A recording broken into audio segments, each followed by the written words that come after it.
안녕하세요. 골드만 삭설입니다. 오늘은 중국의 광동 군벌인 천중미에 대해서 알아보겠습니다. 천중미는 연성자치론자입니다.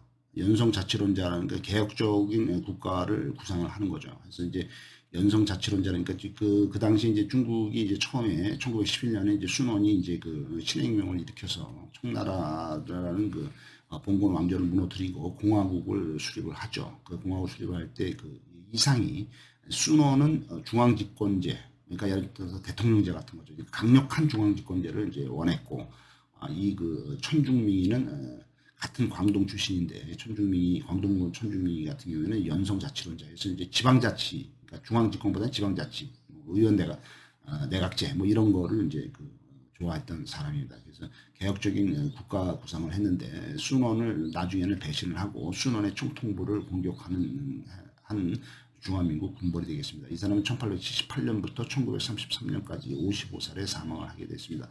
원래는 북양 정부, 중국에 이제 그 베이징에 이제 북양 정부가 있었죠. 그 북양 정부의 월계 군벌에 소속이 돼 있었습니다. 그래서 광동을 기반으로 하는 연방제주의자가 되겠습니다. 55살에 1933년에 죽었을 때는 장티부스로 죽은 걸로 되어 있습니다.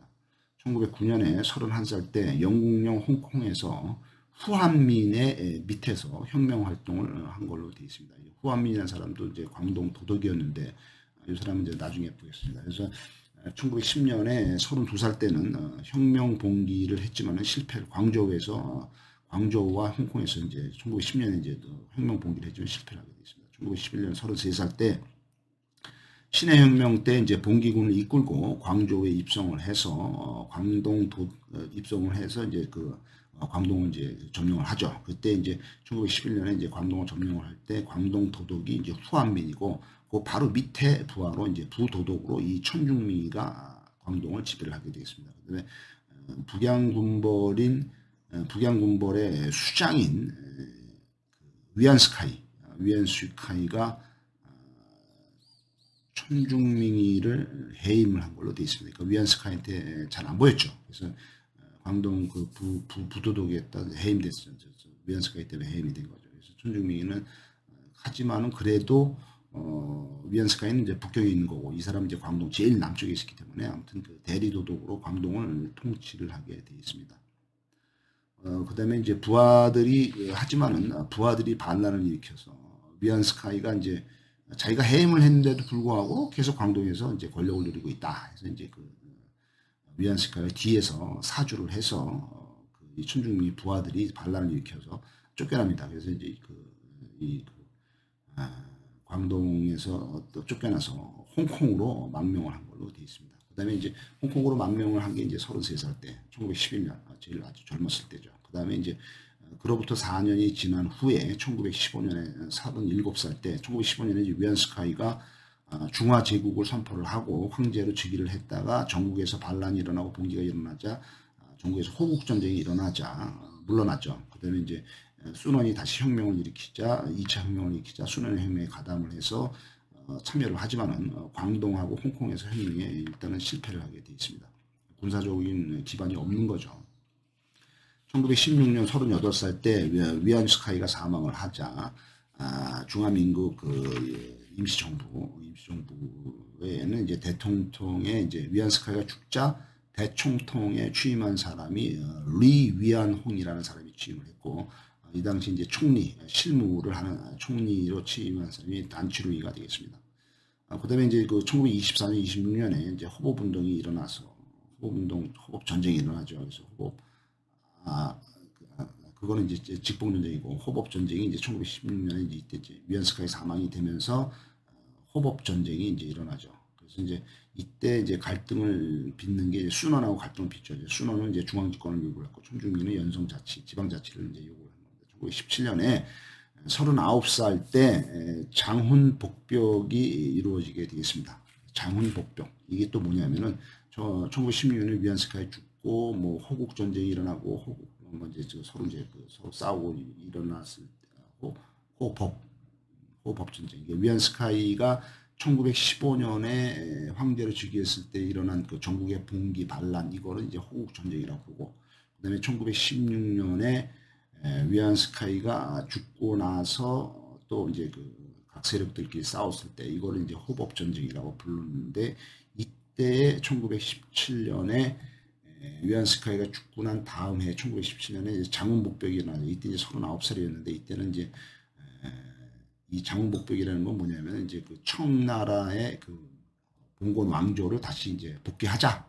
다시 이제 왕으로 돌아가자. 뭐 이런 그게 이제 장훈복벽입니다. 1917년이라는데 이게 이제 약법 의회가 취소가 되고 단추루이가 이제 이거 총리인 단추루이가 이걸 진압을 하면서 단추루이가 이제 총리가 세력을 잡고 독재를 실시하게 됩니다. 순원은 그 광저우에서 호법운동을 하게 되죠. 그래서 순원이 광저우에서 호법정보를 수립을 하고 이때 호법정보를 수립할 때 순원이 이제 군사력이 약하기 때문에 군사력이 있는 군벌들이 참여를 해줘요. 지원을 해줘요. 그래서 군벌인 탕지야오 그다음에 루룽팅이 이제 그 순원을 지원을 해주게 되어 있습니다. 그래서 호법전쟁 때 천중명, 요 사람이 복권성 전투, 그다음에 이제 그 위에 있는 절강성, 저장성이죠. 그다음에 이제 복권성은 이제 푸젠성이라고 하죠. 이 전투에 참여를 해서 전투를 하게 됩니다. 하지만은 이제 북양 정부가 그 이제 북경에 있는 북양 정부가 정예군을 투입을 해서 대응을 하면서 이제 흐지부지 되면서 이제 서로 이제 전쟁이 지더지다가 이제 서로 이제 그냥 이제 화해를 하죠.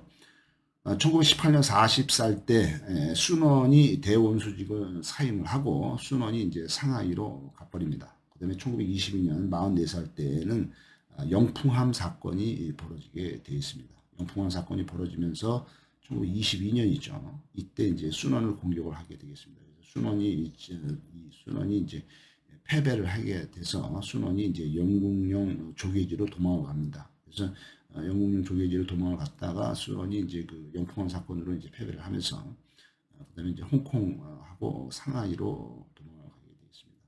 천중민이는 이 사건으로 다음에 광동성의 총사령관으로 취임을 하고 그다음에 이제 광동 그다음에 이제 강서 총독으로 취임을 하게 되어 있습니다. 여기서 잠깐 그 1911년 신해혁명이 일어나면서 상하이에 저기 1911년에 이제 33살 때 그 광저우를 이제 그 점령을 하죠. 그래서 이제 그때 광저우에 이제 그 광동 도독이 이제 후한민이고 부도덕이 천중민이었는데 이때 광동 도독이 천중민이라는 사람에 대해서 알아봤거든요. 이 사람은 1879년부터 1936년까지 57살에 사망하게 되어 있습니다. 이 사람이 이제 광저우를 기반으로 이제 세력가인데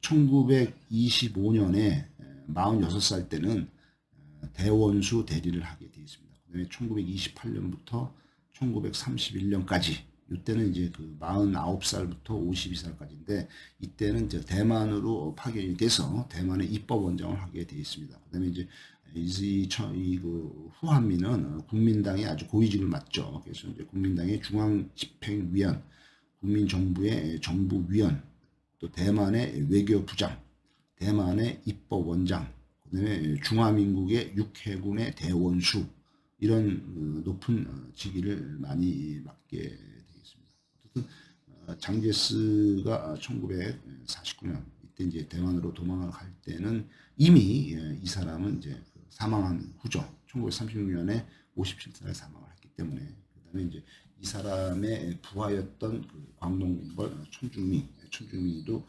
결국에는 영풍함 사건으로 인해서 이때 그 순원을 공격을 했다. 뭐 이런 것이 기록이 되어 있습니다. 감사합니다.